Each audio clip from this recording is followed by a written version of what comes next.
is interesting that the youth make up half of the population in most countries, but are still on the sidelines when it comes to decision-making and politics. Why do you think that is the case? Is it that the youth are just not interested in politics? Welcome to Catholic Faith Forum. Today we're going to be discussing youth participation in politics. And May, when we come back from this break, we'll meet our guest. Stay with us.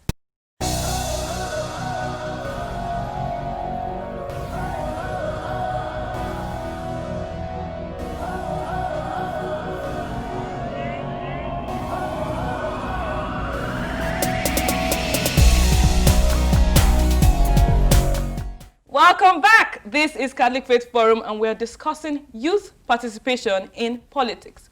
And I have a guest in the house. It's just, in fact, if you see him, he looks like a politician. Straight up, in our suits, he's looking so, in fact. Mr. Ekpeno John Ukut. He's a development strategist, theaterpreneur, community change agent, and an author. Only you, all these things. What do you want me to do now? Hey, you look like a politician in the making. I'm just trying to add my little input to the development of the society. That's just all I'm doing. Okay. So, do you agree with the opinion that youth are not actively engaged in politics? Are you serious? Youth are not actively engaged in politics? Well, it depends on the angle that you're coming from. Because youths have been actively engaged in Nigerian politics right before independence. So it's not new. The only difference is that things have kind of changed hand now. Now let me bring you in. Okay. Before independence, majority of Nigerians who fought for Nigeria's independence were youth who were between 25 years and 35 years. Beginning from Herbert Macaulay, Nnamdi Azikiwe, Awolowo, they were all young people in the early 50s. And they stood their grounds and fought for the independence of the country. These were young people. Now, look at it very well. As it moved away from the 50s to the 60s, you still had youths involved. Colonel Chukwuma Eziogu, who led what we all, talk about the Nigerian war. He led that. He was a young man. He was only 29 years old. Or are you talking about General Gowon, who was the then head of state? He was a young man. Okay, but so youth have been involved. All these young people are still the people holding on to power today. We will get to that point. Now, let me make you to understand what has been happening. Youths partook in politics in those days as call it the direct change agents. True. Today, youths partake in politics as indirect change agents. Okay, so why is it that we don't have young people actively involved, like in prominent positions? Why is it that you won't see people voting for a young person for, like, say, the president or the governor of a state? May, let me tell you something. The young people are actually actively involved in politics. Just like I carefully explained earlier. They are involved in politics. But the challenge we have now is that the political system has been hijacked by the elders in the country. The unfortunate part of it is that these elders who have hijacked the political system are actually the ones who were youth. Back then, they are just leading the country. The power like this. Now, this is why I said it is quite unfortunate. Do you know that one of the primary or one of the crises that we found ourselves is that in political parties today, you have what they call the youth wing. Whereas when Nigeria fought for their independence, there was nothing like youth wing. It was a political party. And of course, we had the young people in their 20s and 30s and 40s who were actively taking charge. But now that is not the case. What we have now is that the elders are actually the ones that are leading the political party. Then they have what they call the youth wing. So it looks like they're carrying the youth. Do you understand now? So that is where the problem is coming from. But do you think that youth genuinely want to be involved in politics? So I feel like a lot of people just will conveniently sit down in their houses and just tweet about it. No, of course they do. Let me give you a scenario. Okay. In a family, you have children, say 2, 3 children. Every day you wake up, you share responsibilities. You give your first son, you say, you're going to wash the car, you're going to make sure that the entire compound is well swept. You must make sure that you wash the plates, all the pots, all the clothes, you share responsibilities to the young ones. And they carry out those responsibilities. What happens? They grow to become better citizens, better family members better individuals for you in your family. As they keep on growing, the one that used to wash plate at some point will no longer wash plate again. Okay, Timothy, you won't be washing plate again. You have to be going to the market to do shopping. They are growing. It means that you are getting them involved right from that. Different levels of responsibility. Exactly. And that is where we have gotten it wrong today. We have actually gotten it wrong today. See, the elders have hijacked, I have to use the word hijack. They have hijacked the political system. And because they have hijacked the political system, no matter how intellectual you are, I've seen a lot of intellectual young people who can go any way close to any political office. I've seen people who are well trained in leadership schools who understand what it means to become better leaders. And what should be done. What should be done. But they don't have the opportunity. Some of them even have the financial strength. But they will still find a way but you know, it's not only about the money. It's not just about the money. It's also about the political strength. These elders have a whip. What they have is a whip. That once they say, Suleiman, I need this to happen in Kebbi. Danjuma, I need this to happen in Taraba. You can see it moves. Obinna, I need this to happen in Enugu. They have that weight. They have that strength, that number. Functioning structure. But the younger people, unfortunately, that is why I use that previous analogy. It goes back to the family system. Actually, it goes back to our family system. A lot of things have gone off. So you now have the elders today sitting fully and only telling the youth, you go and do that. You go and do that. And in most situations, it comes back to the issue of who pays the piper, dictates the tune. So that's just it. Okay, so every day we hear of different financial scandals in the political scene, every single day, with very little or no reaction from the people, especially the youth. Unless maybe just talking on social media, there's no active, no active. So what can be done? How should youth react to these things? What is the way forward? The youth do not need to react. Do you know why? Why? The reason is because most of them are scared of being killed. The way the political system is being run today, once you speak out about a particular, you may not be speaking out actually about an individual, you may be speaking out about an issue that is happening. But the individual whose name is attached to that particular issue will stand up against you and think that you are trying to attack him or her. And that is crippling our system. So when you say that youths are not speaking, they are not speaking up, they are not reacting. Well, it depends on the level of response. I will not say reaction. I will prefer the word response. So it depends on the level of response. So what can we do to change this narrative? What can we do to make things better, per se? I have to be sincere with you. The political system is a very complex system in Nigeria. In the 60s, the present political system we have today in Nigeria is not the same system we had in the 60s. So as day breaks, the political elites are clearing off the previous system and installing a new system that favors them.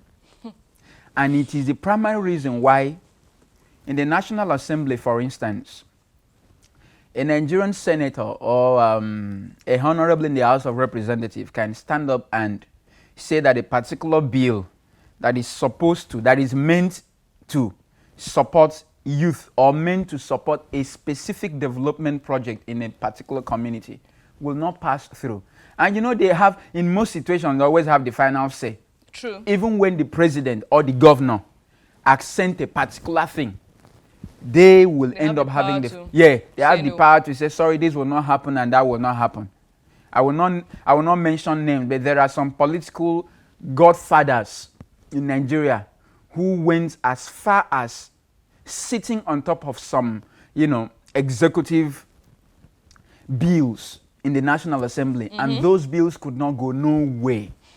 Be you who, there's nothing you can do. So they have the power to dictate what happens, and that is a crisis for us. Do you think we can get to the stage where we can eradicate all this godfatherism that is actually influencing, in fact, hijacking our political system? The surprising part of it is that in the 60s, like I mentioned, or in the 50s, late 50s, before we gained independence, we didn't really have godfatherism. True. Of course, that was why those young people had to take up, they were able to do those things they did. But let me tell you that the primary problem we have in Nigeria today is godfatherism. I agree. It's the primary problem in Nigerian political space. I can wake up tomorrow and decide that I want to contest to become a governor in my state, for instance. I may have the money, the financial strength to do that. But do you know, if I don't have the backing you? Yes, a political figure, a stakeholder in my state. And I'm not just talking about an ordinary political figure. I'm talking about someone that once he speaks in the state, people listen. People listen. That is the kind of figure. It makes it difficult. And this is where the problem comes from. When you have such godfather move you into a political position, do you think you have the strength to do anything? No, everything has to go through him. Everything has to go through him. So whatever you want to, whatever development project you want to initiate, you want to execute, at the end of the day, you have to go back to him or her and say, sir, do you think this will work? So you're no longer, and it is the primary cause of the crisis we find in some states in Nigeria, where you have the incumbent governor fighting the previous governor. Because maybe the previous governor had some form of power over him and says, when you sit there, this is what you do. You have to always come and consult me. And that one goes down and feels that I am a man of my own. I am now the governor of this state. And that's where the crisis comes from. But in some states, it's not like that. In some states, that governor will sit there and cowardly, I have to use that word, cowardly, be listening to the other person. And that clearly drags the development of the country backwards. Okay, we've talked a lot about the issues. What can we do to get youth actively involved, actively represented? How can our voices be heard? First, we need to go back to our morals. We really need to go back to our morals. For instance, the Catholic Church clearly teaches that the place, despite the separation of belief and state, despite that separation, morals remains the same. Morals remain the same. And that for me is already a foundation. Already that is a foundation. Because there is nothing you will do, there is absolutely nothing you will do that you will not need to go back, look at the fact about morals. And we do a whole lot of things and forget about, we completely jettison our consciences. There are a lot of politicians that their conscience have been killed. They don't need it again. So they just do whatever they want to do because they have to do it. They don't need it. And that is a problem. Once we are able to solve that particular issue of going back to our morals, to the church. And when I say to the church, I am not talking about going to be too religious. I'm talking about going back to the root and trying your best to be morally upright. Once sound. we are done with that, the next thing is for us to go back to our family system and work on it. We need to work on our family system. There are a lot of families that, well, people have their different problems, but there are a lot of families that Let me give you a clear analogy. Okay. You have people who are well educated, well trained. And when I say well educated, I am not talking about going to school. I'm talking about people who have been well trained both in the formal education and the informal education. So they are knowledgeable. They are knowledgeable. And they are the ones that are supposed to be the chief servant. As a leader, you are a chief servant. Oh. You are supposed to be the chief servant. No, you are not supposed to be. You are actually a chief servant. How many? Okay. Continue. You are first a chief servant. You are the chief servant. Mm-hmm. So when I sit and listen to an executive governor of a state just say, I am number one citizen of this state, so you can't do anything, I say, what is he saying? You are the last person in that state. That is the reason why you are the chief servant. Mm-hmm. Even a follower is placed higher than you. And that's how it's supposed to be. Because you are meant to go there and serve. You are meant to serve. Your primary reason for being elected or being appointed is for you to go and serve. Nothing more. And once you are able to do that, it helps us. Definitely. I return back to my analogy. When you have those ones that are well educated or well trained to lead, those ones, unfortunately, they don't have all these godfathers. They don't. Now, these are the ones that have godfathers. When Mr. A wants to contest for an election, Mr. A is 65 years old. And I am Mr.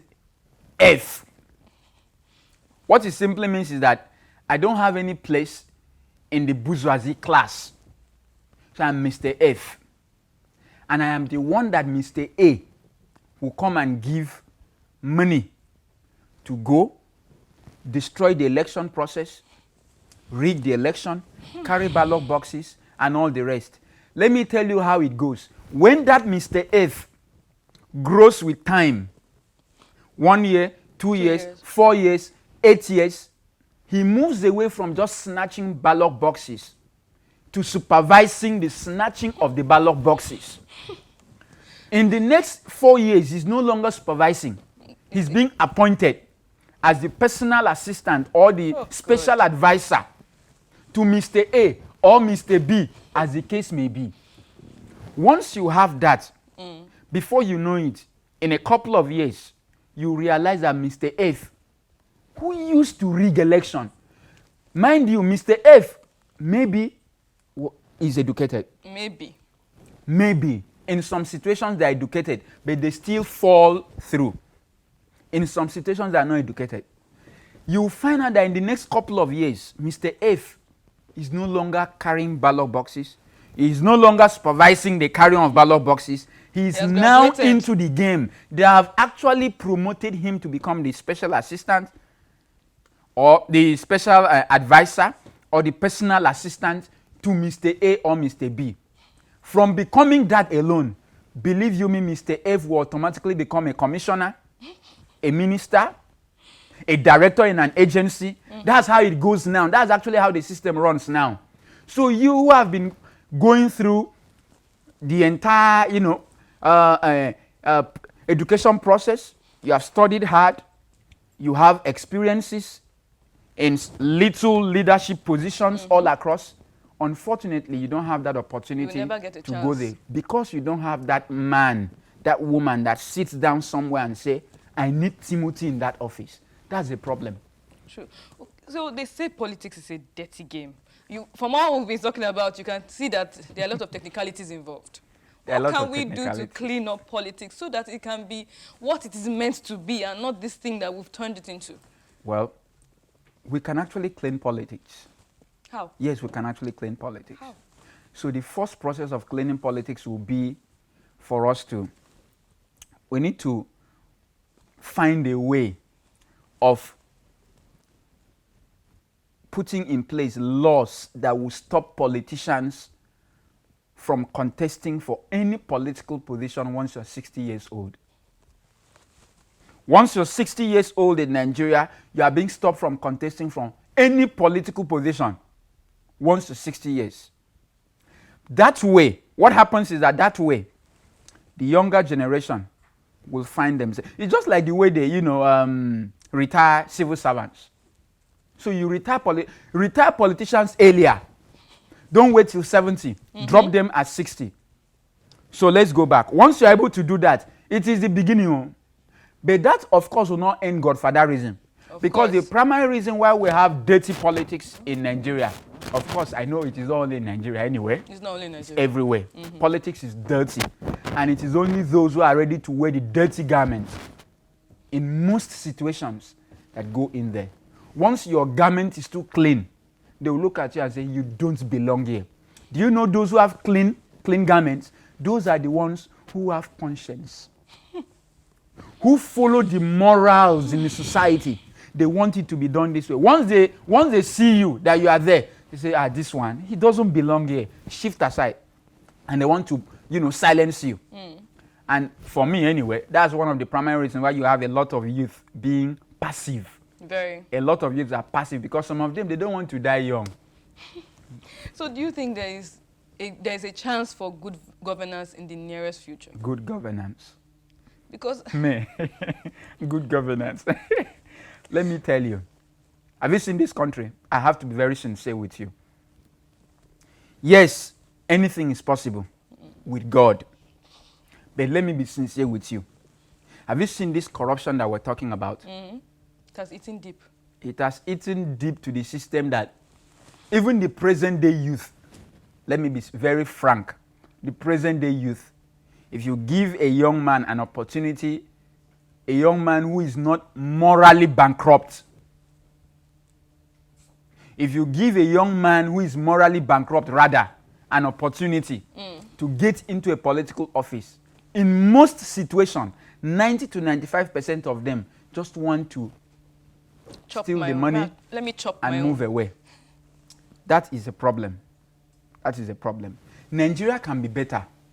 However, the civil service system, the public service system, whichever one you want to look at it, the system itself makes it very, very difficult for Nigeria to move at, say, 50% pace. We're actually moving, we are like moving at, say, 10% or 5% or even minus 50% right now. I have to be very sincere because if we don't call the spade a spade, then it means that we're just lying to ourselves. We have to tell ourselves the truth. We should. At this point, the primary thing that is crippling this country up is because everybody needs money.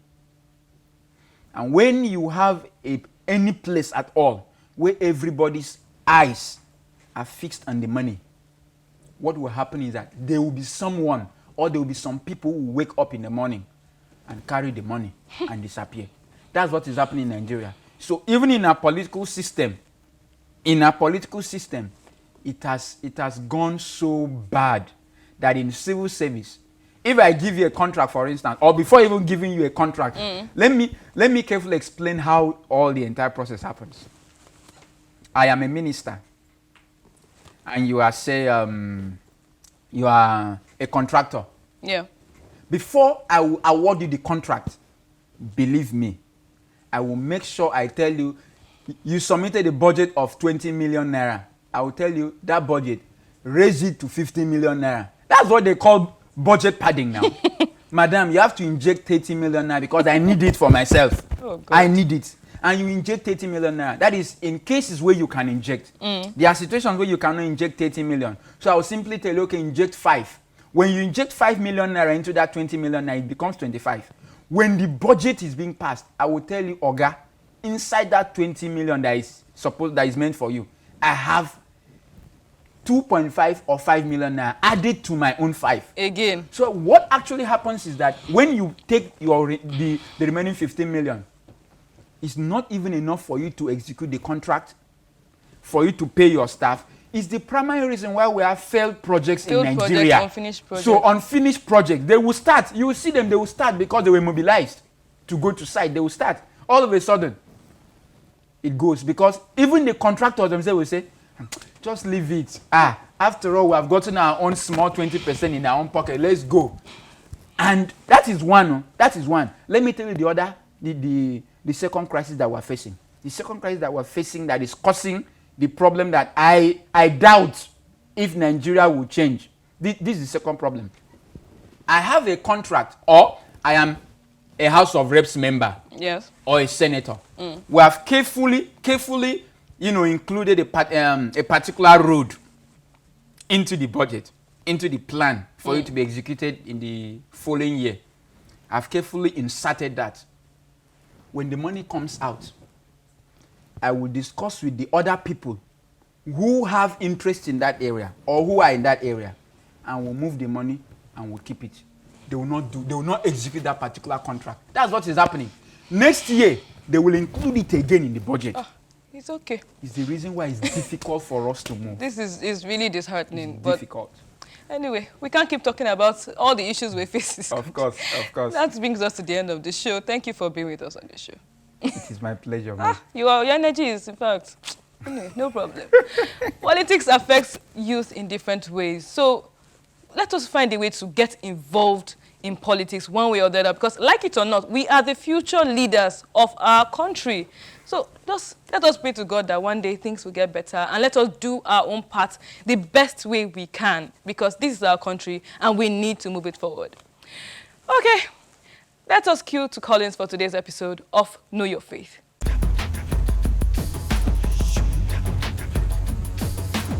On previous episodes of KYF, we've talked about several aspects of our faith and how it affects our daily life.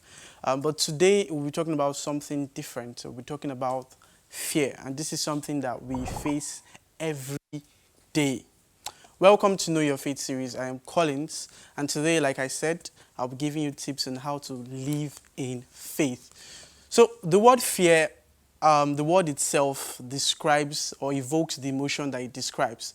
Anytime, even like I just said now, if someone comes up to you and just say fear, there's some sort of emotion that really just evokes in you. So we see in Isaiah 41:10 where God reassures us that we should not be afraid. It says, "Do not be afraid, for I am with you.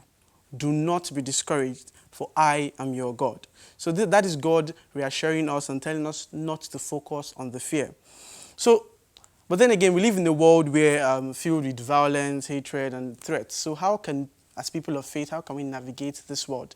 Today, I'll be sharing with you 5 tips with which you could live constantly in faith. So the first is to define the proper source of the confidence for faith. Just like, other experiences, if you look at any experience you find yourself in, there's always something that you always go back to, probably to, even if it's your exams, you go back to your books to always try to get more information.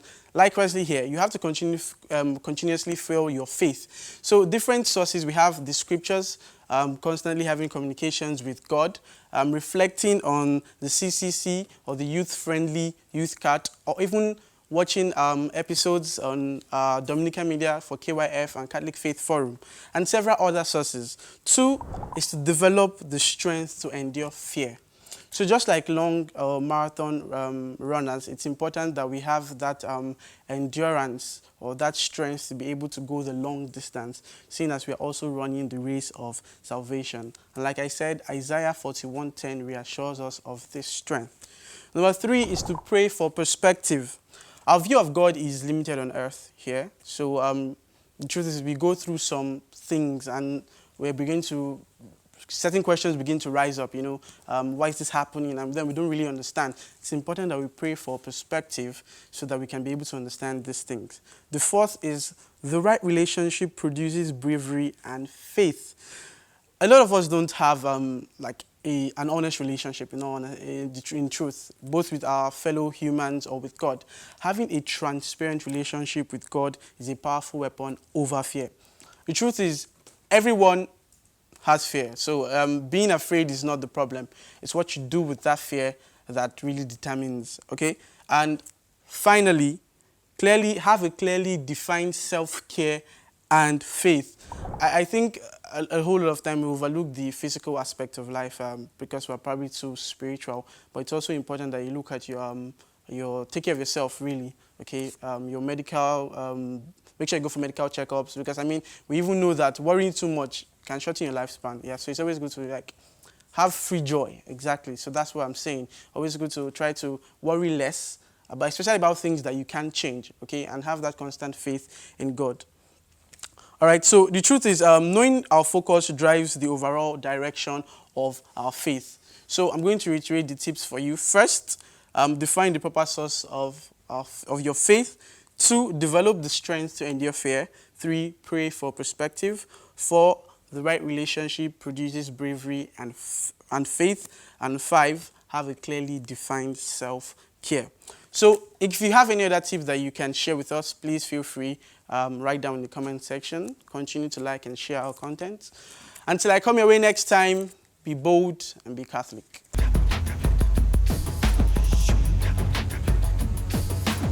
Welcome back. Thank you for being with us to the end of our show. It's been a very engaging one. Thank you, Ekmeno. Thank you for being on the show. Thank you for inviting me. Just dishing out the information left, right, center. It's necessary. It will help develop our country. We pray so. Yeah. That's prayer. For questions, suggestions, inquiries, anything you want to share with us, hit us up on our social media platforms at CFF on TV. Also subscribe to our YouTube channel at Dominican Media Presents. Okay, also join us on Tuesday for our CFF chat room at 7 p.m. on Twitter. And our question for the week is, what would be the first thing you do if you were given a leadership position? What would be the first thing you would do? And we'll all be there at 7 p.m. on Tuesday. Don't miss it. And we're going to have a very engaging conversation. Till next time, keep being saints in jeans and shirts. Bye, yeah. Rolling. Father, come and see the framing. I'm glad I said come and see the frame because I can't even see. Yeah, exactly. That's the medium.